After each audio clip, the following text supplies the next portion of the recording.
Banjo restaurant की खूबसूरत ambience की हल्की लाइट्स को चारों तरफ महकता हुआ फूड और धीमा म्यूजिक कॉम्प्लीमेंट कर रहा था। वहीं पहले से टेबल पर बैठे अर्नव को ना रेस्टोरेंट का इंटीरियर अच्छा लग रहा था, ना ही खाने की खुशबू उसका ध्यान अपनी ओर खींच रही थी।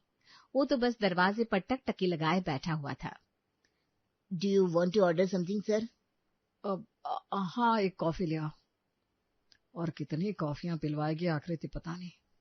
अर्नव 5वीं कॉफी बस खत्म ही करने वाला था कि आकृति अंदर आती है और मुस्कुराते हुए अर्नव के सामने कुर्सी खींचकर बैठ जाती है। अरे वाह, आज तो समय पर आ गई आप। सूरज किसी दूसरी दिशाओं से तो नहीं निकला था। सीरियसली 5 मिनट लेट होने पर भी इतनी टांग खिंचाई? मतलब शादी के बाद 2 घंटे को 5 मिनट के हिसाब में जोड़ना होगा मुझे। समझ गया मैडम, अब से ध्यान रखूंगा। अच्छा बाबा, हो गई गलती। चलो ठीक है, अब इस गलती की भरपाई भी कर देते हैं। तो आज ऑर्डर मैं दूंगी। वेटर टेबल पर ऑर्डर लेने आता है। एक पनीर तंदूरी, थोड़ी ज्यादा मसालेदार, और साथ में चिली गार्लिक नान और मेरी फेवरेट मिंट मोजिटो मत भूलना। और मेरे लिए जो भी मैडम ने कहा वही, बस इतना तीखा मत बनाइएगा कि कल ऑफिस की छुट्टी लेनी पड़े। कुछ देर बाद वेटर खाना लेकर आता है। जैसे ही खाना टेबल पर परोसा जाता है, दोनों का ध्यान खाने की ओर खींचता है। कितना लजीज खाना है। मुझसे तो रुका ही नहीं जा रहा, मैं तो शुरू कर रही हूँ। अर्नव जैसे ही नान का एक टुकड़ा अपनी जुबान पर रखता है, उसका मुंह जल जाता है। इतना तीखा, इतना मसालेदार खाना ये आकृति कैसे खा लेती है? क्या हो गया, ऐसे मुंह क्यों बना रहे हो? नहीं तो तुम खाओ, तुम्हारी पसंद का खाना है, तुम्हें ज्यादा पसंद आना चाहिए। मुझे तो ठीक ही लग रहा है। आकृति जैसे ही खाना चखती है, उसका चेहरा अचानक बदल जाता है, भौहें चढ़ जाती है। ठीक लग रहा है? सीरियसली अर्नव, इसको मसालेदार कहते हैं ये लोग। नमक नहीं, खटास नहीं, तीखापन गायब। ये सब्जी नहीं है, ये तो रायता है जो वो वेटर टेबल पर पसार कर गया है। इसी आकृति, खाना इतना भी बुरा नहीं है, थोड़ा कम स्पाइसी है बस। भैया इधर आइए, ये जो एक्स्ट्रा मसाला मैंने मेंशन किया था वो रास्ते में खो गया क्या, या किचन में किसी ने खा लिया? ऐसा तो नहीं है कि मैं इन्हीं पैसों में आपसे एक्स्ट्रा मसालेदार खाना बनवा रही हूँ। मेनू में आपने एक्स्ट्रा टॉपिंग, एक्स्ट्रा मसाले के चार्जेस लिख रखे हैं। चार्जेस देने के बाद भी आप लोग ऐसा खाना बनाते कि मुर्गी माँ। अरे आकृति जी, क्या बोलने वाली थी आप? चलिए, आपको किसी दूसरे रेस्टोरेंट में ले चलता हूँ, काम डाउन। 2 हफ्ते में हमारी शादी होने वाली है। गुस्से के कारण अगर चेहरे पर पिंपल्स आ गए तो? बिल्कुल सही सुना आपने। आकृति और अर्नव की शादी को सिर्फ और सिर्फ 2 हफ्ते बाकी थे। पलक झपकते ही 2 हफ्ते बीतते दिखते हैं।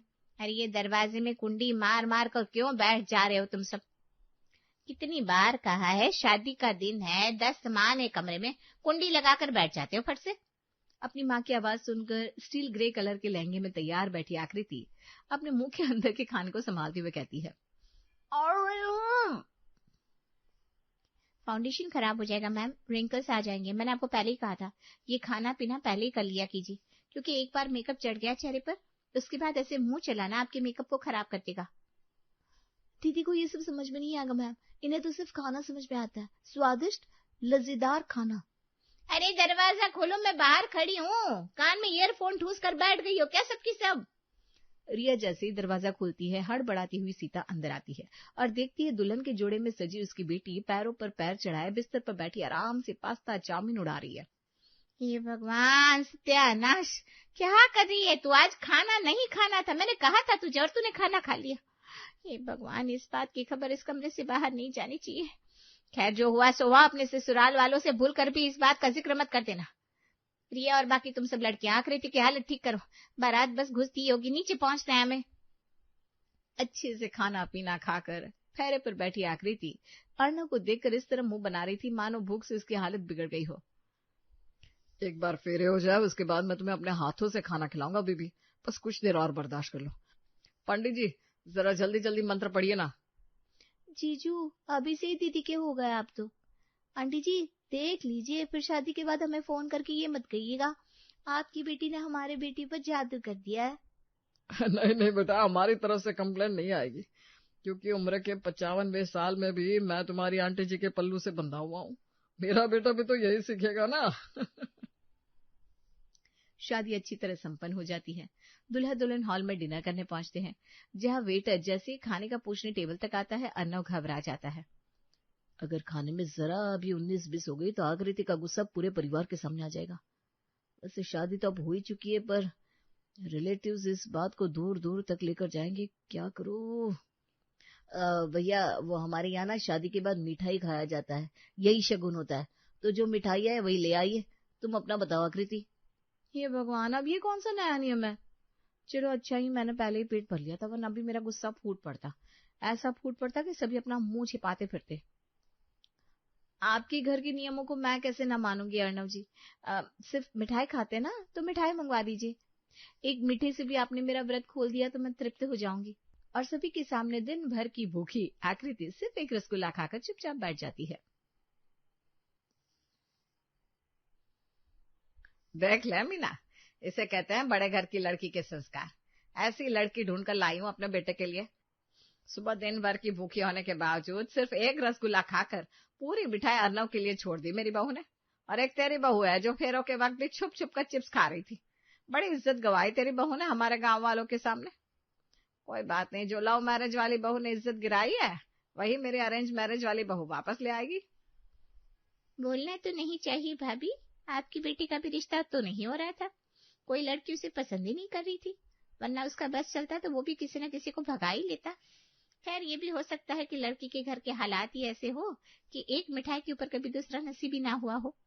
और ये कहती हुई अपने मुंह को टेढ़ा करके मीना आगे बढ़ जाती है। अगली सुबह, इसलिए मैं मम्मी से कहती थी, शादी के पहले ही मुझे अपनी फ्रेंड्स के साथ एक फॉरेन टूर करने दो। शादी के बाद यही चूल्हा चौका और ये चार दीवारी, क्या जिंदगी रह जाती है। पर नहीं, मेरी माता जी को तो मुझे पहले विदा करना था। ये कहते हुए आकृति वेजिटेबल चीले के बैटर को तवे पर डाल रही थी कि तभी उसके मोबाइल की घंटी बजती है। और मेरे जले पर नमक छिड़कने के लिए फोन मिला दिया मम्मी। क्या करूंगी किचन में, अपनी पहली रसोई की तैयारी कर रही हूँ, और क्या। अरे वाह वाह बेटा, ये तो बहुत अच्छी बात है, पर तू इतना चिढ़ कर क्यों जवाब दे रही है? ससुराल जाने के बाद ससुराल वालों की सेवा करना ही तो धर्म होता है बहू का। तू ही बता, कल को तेरे भाई की शादी होगी, उसकी बीवी मेरी सेवा करेगी तो क्या तुझे खुशी नहीं होगी? हाँ हाँ मम्मी, तुम्हारी सेवा होती रहे, इसलिए तो मैं यहाँ अपने सास ससुर की सेवा करती रहूंगी। हो गया? हाँ बेटा हो गया, पर ये तो बता बना क्या रही है? लहसुन की चटनी और वेजिटेबल चिल्ला खाने का बहुत मन हुआ था मम्मी, पर अब ये मेरा घर तो है नहीं कि फरमाइश की और तुमने बनाकर सामने पहुंचा दिया, इसलिए खुद ही बना रही हूँ। क्या बेटा, पहली रसोई में कुछ मीठा बनाते हैं और ये प्याज लहसुन ये क्या बना रही है? पहले पहले ही सुबह सभी का मूड खराब करेगी क्या? फेरों के बाद रात को तुम्हारे दामाद जी ने मिठाई खाई है माँ, उनके यहाँ कोई नियम होता है मिठाई खाने का? अब सभी इतना मीठा खा चुके हैं, मैं और मीठा बनाऊं? नो वे, मुझे जो पसंद है मैंने बना लिया, अब मैं जा रही हूँ सभी को नाश्ता सर्व करने। अपने सामने परोसे हुए नाश्ते को देखकर कोई एक शब्द नहीं कहता और मुस्कुराते हुए सभी नाश्ते का स्वाद लेने लगते हैं। ये क्या है बहू, मुझे लगा तू सादा चीला बनाकर लाई होगी, पर ये तो बहुत मसालेदार है। आराम से अर्नो की मम्मी, अब बहू को क्या पता कि हमें कैसा खाना पसंद है। हाँ आप सही कह रहे हैं, मेरा मतलब है बेटा आपसे जरा ध्यान रखना, इतनी भारी सब्जियां, ये पत्ता गोभी है, शिमला मिर्च, कितना मसालेदार खाना है, ऐसा मत बनाना। लौकी हो गई, तोरी हो गई, पालक हो गई, ऐसी साग सब्जी हमारे घर में ज्यादा बनती है। नमक जो तुमने भर भर के डाला है ना, इतना नमक, इतनी खटाई की आदत नहीं है इस घर में किसी को। हाँ भाभी, और ऊपर से लहसुन की चटनी, ओह माय गॉड। ये सुनते ही आकृति का मूड बिगड़ जाता है, वो दांत पीसती हुई वापस रसोई में आ जाती है। इससे कहते हैं ससुराल, जहाँ कभी कोई खुश नहीं रह सकता। इतना टेस्टी खाना बनाया मैंने, उसमें भी सभी को कमी निकालनी थी, कैसे पूरा घर एक तरफ हो गया, हद है। खैर आकृति, क्यों तुम अपना मूड खराब कर रही हो, तुम्हारा फेवरेट नाश्ता है, जल्दी से खा लो। नाश्ता करने के बाद आकृति तो फ्री हो जाती है, पर उस हैवी नाश्ते के पेट में जाते ही बाकी सभी की तबीयत डामाडोल होने लगती है। नो की माँ, जरा वो पाचक की डिब्बिया पकड़ाइएगा, कलेजे में बड़ी जलन हो रही है। अगर मुझे पहले अंदाजा होता इतना भारी नाश्ता सामने परोसा जाने वाला है तो मैं खाती नहीं, मेरी भी तबीयत कुछ ठीक नहीं लग रही है मुझे। कोई डाइजिन खा रहा था, कोई इनो पानी में घोलकर पी रहा था, और अब बारी थी दोपहर के खाने की तैयारी की। दोपहर में क्या बनाऊं मैं?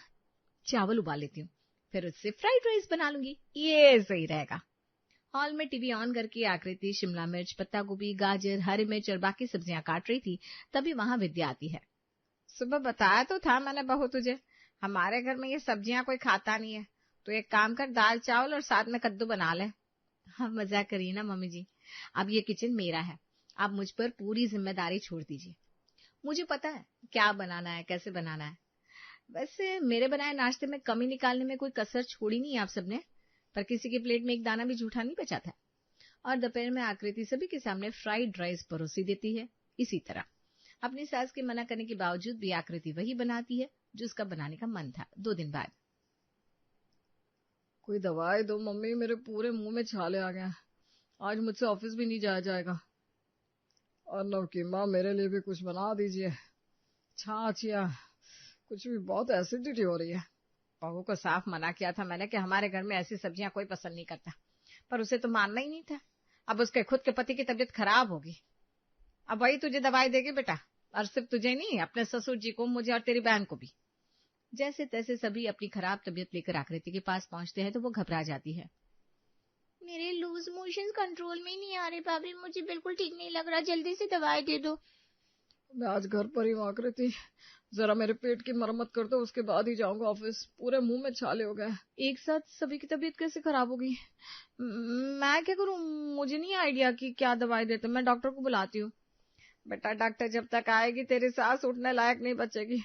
मैं तो फिर भी बर्दाश्त करने की कोशिश कर रही हूँ। अपने ससुर जी को तो जरा कुछ दे दे, वो ज्यादा एसिडिटी बर्दाश्त नहीं कर पाएंगे। ऐसे मेरे सीने में भी कम जलन नहीं हो रही बेटा, नमक अजवाइन कुछ तो दे दे। सभी की ऐसी हालत देखकर आकृति की आंख में आंसू आ जाते हैं और वो फूट फूट कर रोना शुरू कर देती है।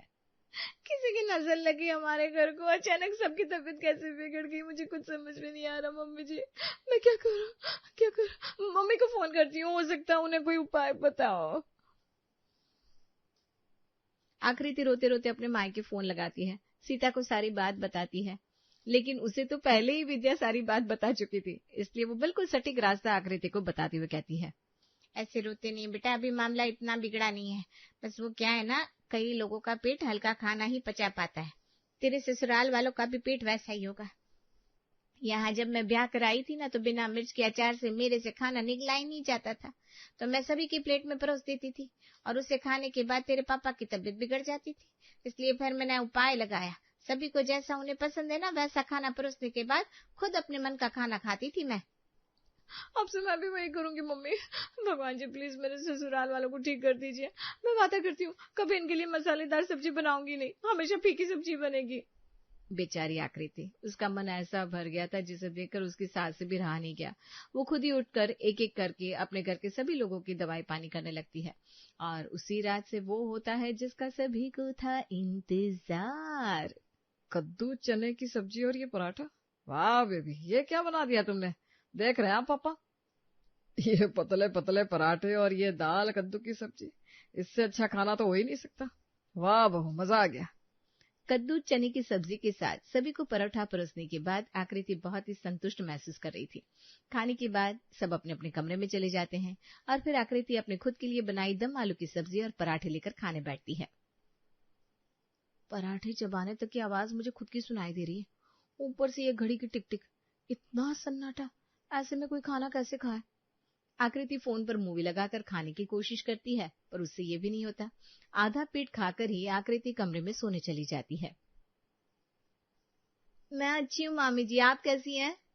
मैं तो और अच्छी हूँ बेटा, बहू जो घर पर नहीं है, मसालेदार पराठे का मजा उठा रही हूँ। मसालेदार पराठा? मामी जी मैं समझी नहीं। अरे बेटा, वो मेरी बहू जब भी अपने मायके जाती है ना, तो मैं 2-3 दिन के लिए उससे मसालेदार पराठे बनाकर रखने को बोल देती हूँ। अब रोज रोज मैं सब्जी क्यों बनाऊं? ये पराठे ऐसे होते ना, उनके साथ सॉस, दही, चटनी कुछ भी ले लो, सब स्वादिष्ट लगते हैं।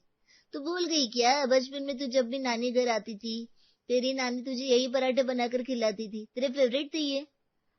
अच्छा, बचपन की बात है ना मामी, लगता है दिमाग से स्लीप हो गई। वैसे इन पराठों में डलता क्या है मामी? नमक, जीरा, लाल मिर्च। तुझे हरी मिर्च डालनी है तो थोड़ी सी हरी मिर्च भी डाल सकती है। आमचूर पाउडर और 2-3 और मसाले मिलाकर पराठे को बना दे। फिर जब लाल पराठे के ऊपर घी मला जाता है बेटा, मजा ही आ जाता है।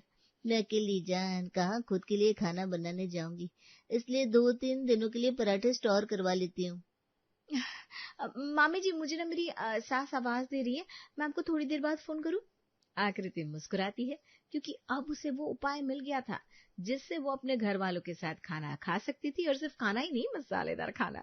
आज आकृति के चेहरे पर अलग ही चमक थी, जिसे देखकर विद्या घबरा जाती है। तुझे मसालेदार सब्जी खानी है ना बहू? तेरे लिए मैं सब्जी अलग से बना दूंगी, ठीक है? पर हम सबकी सब्जी में मसाला मत डाल देना बेटा, तुझे बताया था ना मैंने कि हम। मैंने खुद देखा है मम्मी जी, आप सब हैवी सब्जियों को पचा नहीं पाते, फिक्र मत कीजिए, मैं आप लोगों के लिए फीकी सब्जी बनाऊंगी। पर क्या फायदा भाभी, पता है मम्मी, रात को मैं पानी पीने कमरे से बाहर आई तो मैंने देखा भाभी अकेले बैठकर खाना खा रही है, और अकेले होने के कारण उन्होंने अपने डिनर को कंप्लीट भी नहीं किया, सिर्फ एक आध रोटी खाकर सोने को चली गई थी, है ना भाभी? क्या आकृति, ऐसी बात है? तुम्हें मुझे बताना चाहिए था, मैं बाहर बैठकर तुम्हें कंपनी देता। मेरे प्यारे ससुराल वालों, आप सब जरा इंतजार कीजिए, मैं सबकी प्रॉब्लम सॉल्व कर दूंगी। अब से आप सबकी बहू आप लोगों के साथ ही खाना खाएगी, और वो भी पेट भरकर। और हाँ, ऐसा भी नहीं होगा कि मेरी प्लेट में मसालेदार सब्जी होगी और आप सबकी प्लेट में फीकी। खाना तो बराबर ही परोसा जाएगा, वरना तो आप तो जानती हैं, आपकी देवरानी खाने के वक्त आ गई तो सभी को कहती फिरेगी, विद्या भाभी आपकी बहू तो लज्जेदार खाना खा रही है और ससुराल वालों को फीका खिला रही है। सभी कंफ्यूज थे कि आकृति ऐसा क्या करने वाली है। आकृति रसोई में जाती है, नमक, लाल मिर्च, आमचूर पाउडर, जीरा, हल्दी, धनिया पाउडर, गरम मसाला मिलाकर पराठा तैयार करती है। हम सबके लिए तुझे भी फीका खाना पड़ रहा है ना बहू, मुझे माफ कर दे।